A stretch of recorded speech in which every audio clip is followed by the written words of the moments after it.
Finally हम लोग पहुंच चुके हैं चिटकुल में, भारत का सबसे आखिरी गांव। इसके बाद भारत का कोई गांव नहीं है, इसके बाद आपका तिब्बत चाइना लग जाए। लेकिन ये घर नहीं है, ये पता है अनाज रखने के लिए। शादी किसकी है? अच्छा आपकी शादी है, तो जाम नहीं खुलेगा तो फिर क्या होगा? पैदल जाना पड़ेगा।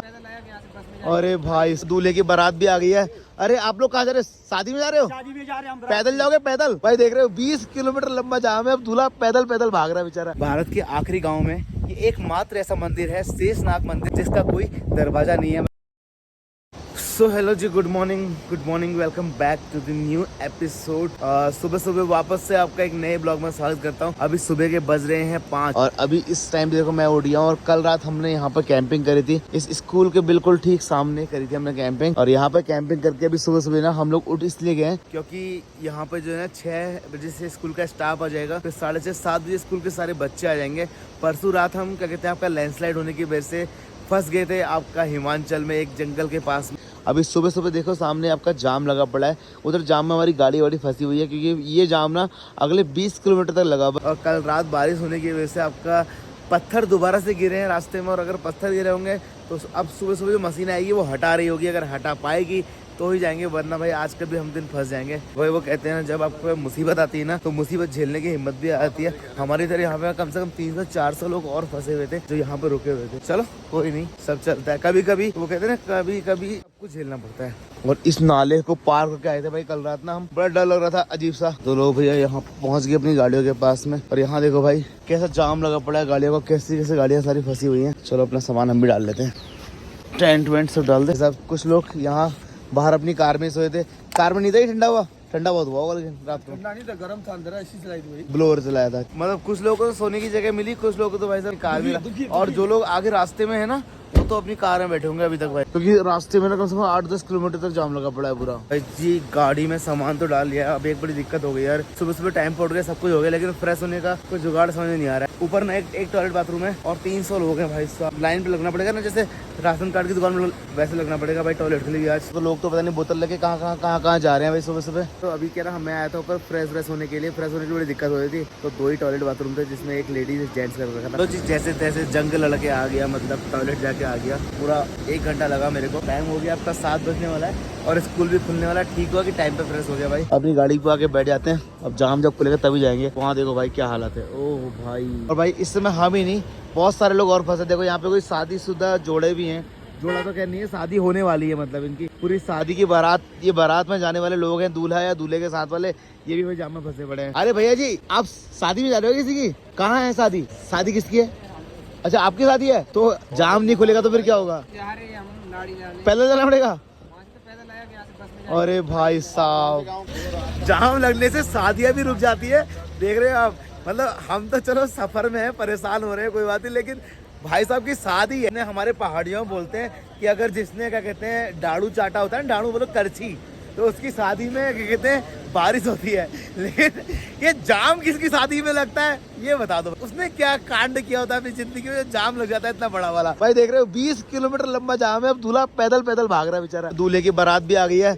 अरे आप लोग कहाँ जा रहे हो? शादी में जा रहे हो? शादी में जा रहे हैं हम। पैदल जाओगे? पैदल तो बैंड वेंड तो बजा लेते हैं थोड़ा बहुत। बैंड कहाँ से बजाना? तुम्हारा खुद का बैंड बजा पड़ा है।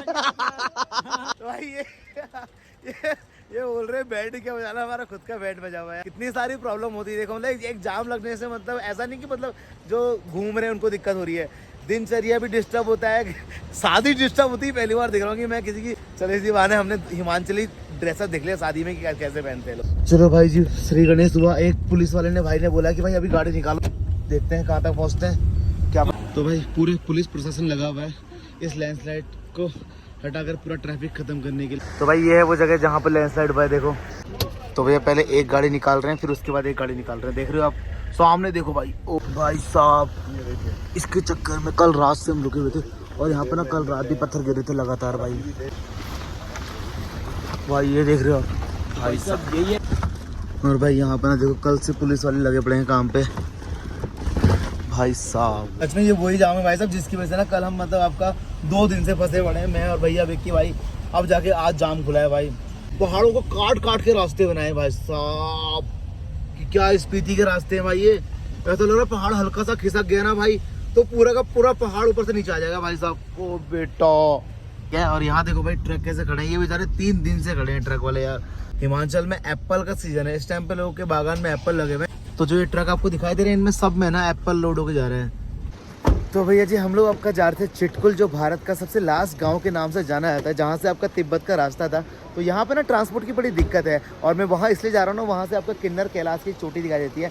लेकिन यहाँ पे ना ट्रांसपोर्ट का इतना प्रॉब्लम है कि यहाँ के लोगों को ना ऐसे लिफ्ट मांग मांग के टैक्सी से जाना पड़ता है। तो इस तरीके से हमें भी कुछ हिमाचल के लोग मिले हैं, तो हम उनको भी लिफ्ट देते ले आ रहे हैं अपने साथ में। आंटी जी आराम से पैर बचा के, ठीक है बैठ गए, बंद कर दूँ। चलो भाई ऐसे ही घूमते घुमाते रहो, लोगों की मदद करते रहो। तो 2 आंटी जी हमारी गाड़ी में जाएंगी, बाकी 2-3 लोग बच जाएंगे। आप कब आएंगे फिर, आप कैसे आएंगे? आप अगली गाड़ी में आएंगे। तो यहाँ क्या बस नहीं चलती? बस अच्छा, वरना बस चलता है इस रोड में।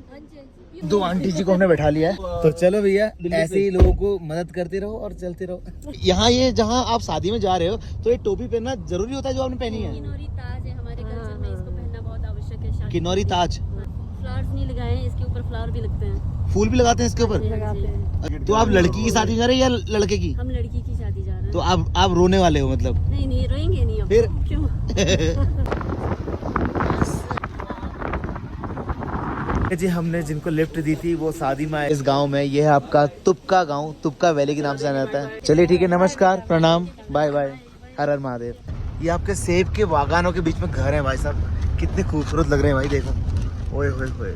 और ये वैली, ये देखो भैया हमारी गाड़ी के पास से कितना खूबसूरत नजारा जा रहा है भाई। तो ये चिटकुल जा रहे हैं ना हम, आपका भारत के सबसे पहले गाँव, भारत का सबसे आखिरी। तो भाई रास्ते में ना भाई क्या ही खूबसूरत नजारा, देखो भाई मजा आ गई। क्योंकि यहाँ पे ना भेड़ का पालन बहुत ज्यादा करते हैं लोग। फिर यहाँ पे ना भेड़ों का ऊन निकाल के फिर उसी कपड़े बनते हैं। जो लोग टोपी पहनते हैं ना हिमाचली, वो इसी की बनती है।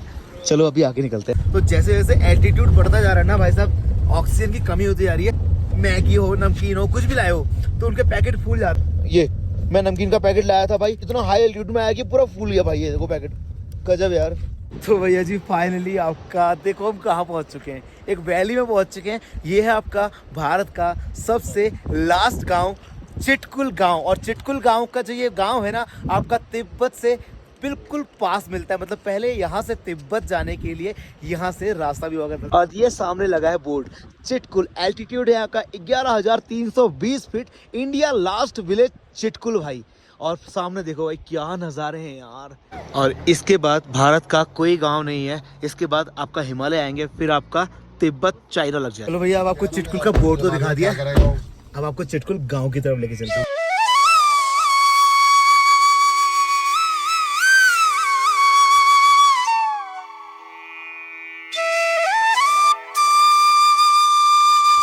तो भैया ये है देखो भारत का सबसे आखिरी गांव, कितना साफ और कितना खूबसूरत। भैया जी फाइनली मैं आपका पहुंच गया हूँ चिटकुल के गांव के अंदर। गांव के अंदर कितना खूबसूरत है यार भाई, देखो मतलब एकदम से कलर वलर करके ना, क्योंकि टूरिस्ट यहाँ पे ना बहुत आता है। अगर आप राइडर हो ना तो राइडर की ये पहली पसंद है भाई साहब। और यहाँ पे ये भेड़ मुझे क्यों देख रहा है भाई, ये भेड़ मुझे क्यों देख रहा है, देखो भाई कितना खूबसूरत लग रहा है। अब इससे आगे ना आपका 20-22 किलोमीटर बाद आपका चाइना का बॉर्डर लग जाता है। चाइना के बॉर्डर में हमको जाना अलाउड नहीं है, आपका ओनली इंडियन आर्मी जा सकती है। गाय के लिए सन्ना। भैया ये आपका चिटकुल गांव के लोग हैं जो अपने अपने जानवर के लिए, गाय भैंस के लिए राशन लेके आ रहे हैं।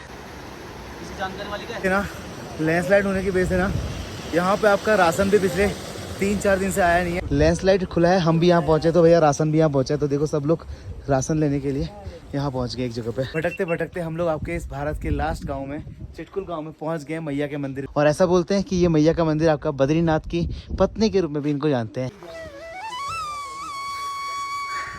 तो ये है भैया मंदिर का पहला दर्शन। ये जो माता का मंदिर है इसे भद्रकाली माता के नाम से भी जानते हैं, और कुछ लोग बोलते हैं कि ये बद्रीनाथ भगवान जी की धर्म पत्नी के रूप में भी जानते हैं। क्या लग रहा हो?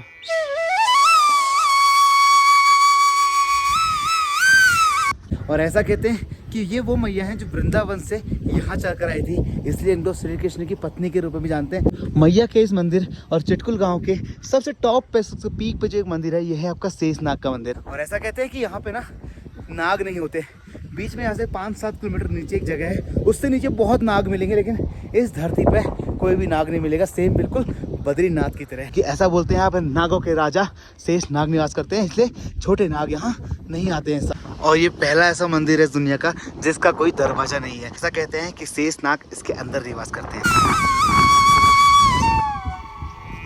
भाई मैं आपका भारत के आखिरी गांव में तो आ गया, लेकिन यहाँ पे ना मैंने कुछ चीजें देखी। ये छोटे छोटे सा हाउस देखे, मुझे लगा जैसे लोग अपने घर में कुत्ता पालते हैं, बिल्ली पालते हैं या कुछ जानवर पालते हैं ना, उनको रखने के लिए छोटे छोटे घर बनाते हैं ऐसे। लेकिन ये घर नहीं है, ये पता है अनाज रखने के लिए, अनाज को संभालने के लिए लकड़ी का बना के रखते हैं। इसमें अपना राशन, अपनी सब्जियां, सब कुछ वो इसके अंदर रखते हैं। तो है ही कुछ नहीं यार, सच में यार, भारत के आखिरी गाँव में, तिब्बत के पास में इस तरीके से अपने राशन को संभाला जाता है। भाई मैं पहली बार देख रहा हूँ सच में।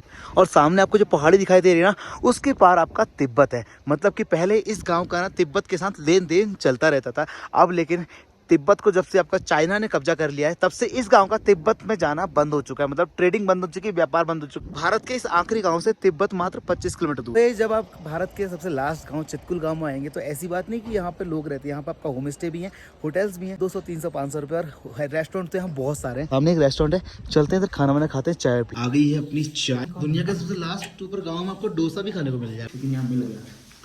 तो भैया जी आपको चिटकुल में आपको माता का मंदिर दिखा दिया, नाग देवता का मंदिर दिखा दिया, और आपको कैसे कैसे चिटकुल पहुंचना है और तिब्बत और चिटकुल के बारे में सब कुछ आपको बता दिया। तो आज मैं अभी पहुंच चुका हूं आपका कल्पा में। कल्पा में यह अपना होम स्टे जहां मैं आज रुका हूं। और कल मैं आपको दिखाने वाला हूं आपका किन्नर कैलाश। वैसे तो भारत में आपको पता है पूरे दुनिया में 5 कैलाश हैं। आपका कैलाश पर्वत, आदि कैलाश, श्रीखंड कैलाश, किन्नर कैलाश और मणि महेश कैलाश, जिसमें से मैं आपको लेके आया हूँ कल्पा में। कल के ब्लॉग में मैं आपको कैलाश पर्वत के दर्शन कराने वाला हूँ। तो पहली बार आए हो तो चैनल को सब्सक्राइब कर लो, और महादेव के भक्त और किन्नर कैलाश देखना है ना, तो कल सुबह भैया वीडियो को तैयार रखना। हर हर महादेव। अभी पहली बार आए, सब्सक्राइब कर लो। कल्पा में ये अपना होम स्टे है जहां हम आज रात रुकने वाले हैं। तो भैया ये है अपना room. Welcome to my house guys. तीसरा वो मिला बेड नीचे सोने वाला। तो भैया जी खाना वाना खा लिया है बढ़िया तरीके से, हमने खुद कुक किया था, और अब टाइम है सोने का। तो भैया और आपका बिक्की सो जाएंगे ऊपर और मैं सोऊंगा भाई यहाँ पे नीचे। यहाँ पे ना मुझे बेड बड़ा अच्छा लगा यार। इस बेड के बगल में ना ये अलमारी देख के ना सच में मजा आ गया। इधर अपने बिस्तर डाल लो, कुछ भी डाल लो, सारा सामान इसके अंदर डाल लो। चलो इस ब्लॉग को यहीं पे खत्म करते हैं, कल मिलते हैं फिर आपसे एक नए ब्लॉग के साथ। कल आपको दिखाया जाएगा किन्नर कैलाश और कल्पा विलेज, कल्पा गाँव, एक ऐसा अनोखा गाँव जो हिमाचल में है। ठीक है, bye bye, take care, good night.